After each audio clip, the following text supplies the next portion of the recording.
Greg Ehrenberg here for another edition of the NBA Injury Report with Adam, and we've got a big one from this standpoint. We just said the Pelicans rule out almost everybody on their team. Going to save that piece of injury news for last, but that's something big that's going to impact all of our lineups today.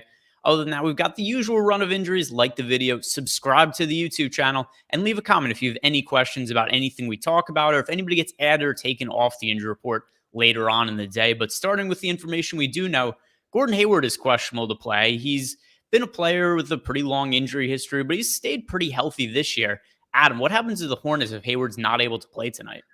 Yeah, I mean, if Hayward is out, then you most likely are looking at more minutes for somebody like Kelly Oubre. You're probably looking at a more solidified role for PJ Washington with McDaniels out as well. We've seen Washington kind of be annoying from a DFS standpoint this year because the Hornets have mostly just wanted to use him as Mason Plumlee's backup, which makes the playing time kind of difficult to count on. But if if McDaniels is out and Hayward is out, it kind of gets difficult for Washington not to be playing minutes at the four.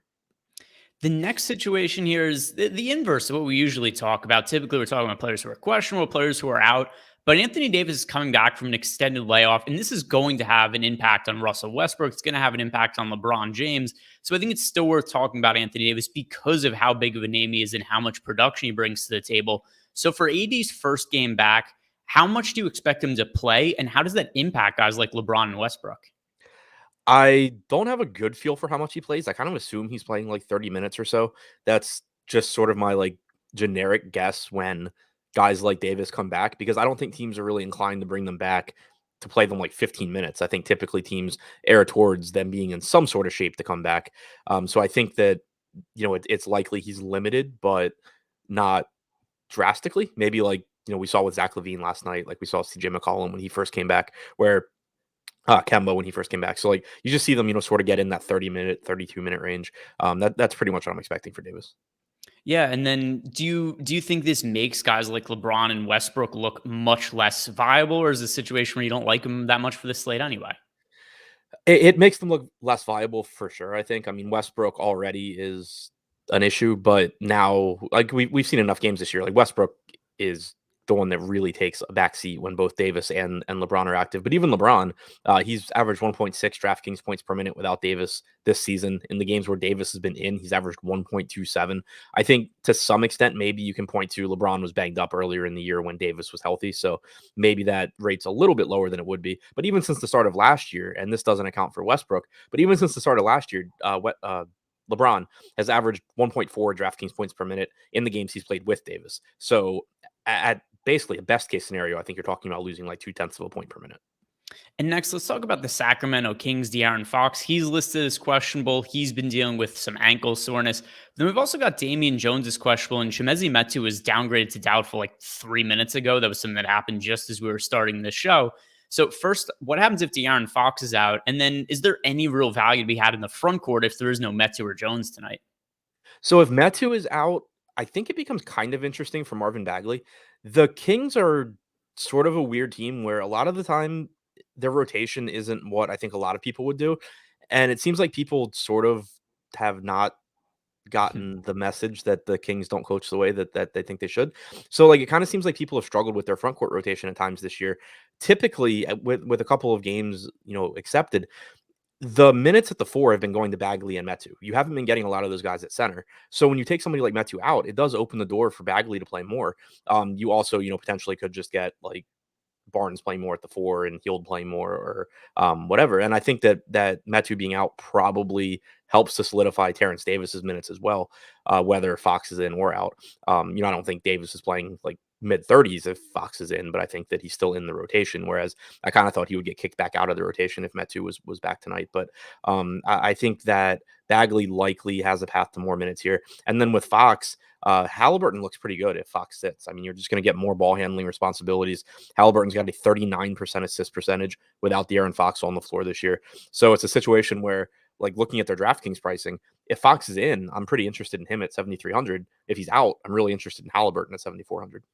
Yeah, nobody would have thought this coming into the season, but now the Kings, who obviously a team that's not really going anywhere right now, and they're looking to trade some pieces. There's legitimate debate being had. Is Fox or Halliburton the more valuable piece long term? It seemed pretty obvious Fox coming into the season, and now I think the consensus is probably on Halliburton, which speaks to number one, how much Fox has struggled this year, but also how well Halliburton has played when Fox has been out.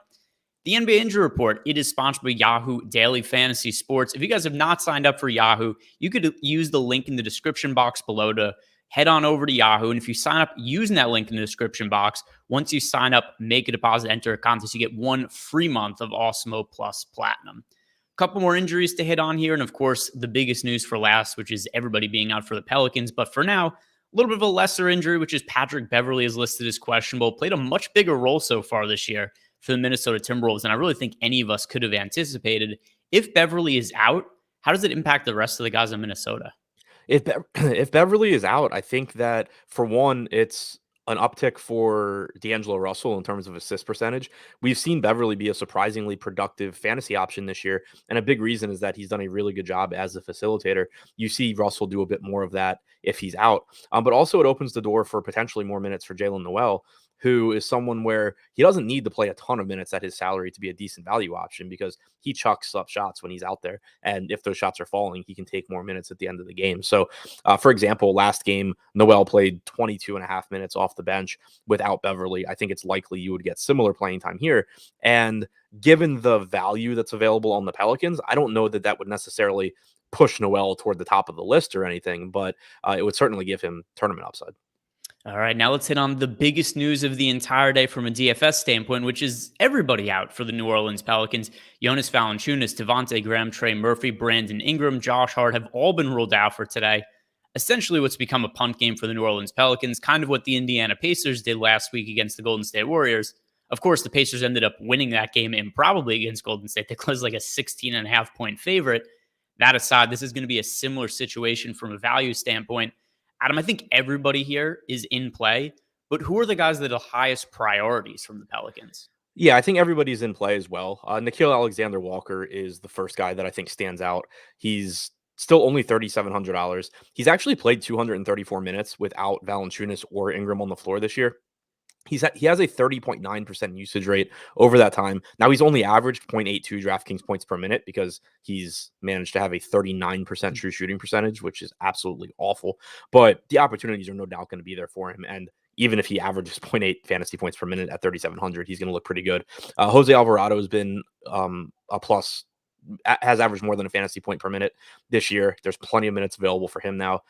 Garrett Temple should play a lot. And then in the front court, you're going to get, I would assume, 48 minutes from Jackson Hayes and Willie Hernan-Gomez. I think that's going to be an interesting spot to pay attention to in tournaments because Hayes is so cheap that he was already in play even with Joe Val in. Like he's $3,100 on DraftKings. That was certainly a viable option. But now you have Hernan-Gomez at 4,700. Hayes is clearly the better value at 3,100 in terms of points per dollar. But if Jackson Hayes were to get in early foul trouble here, which he no doubt can in this matchup, if Hernan-Gomez just finds some way to play 26 or 28 minutes, he's probably having a good fantasy game, and Joel Embiid's probably scoring 150 points.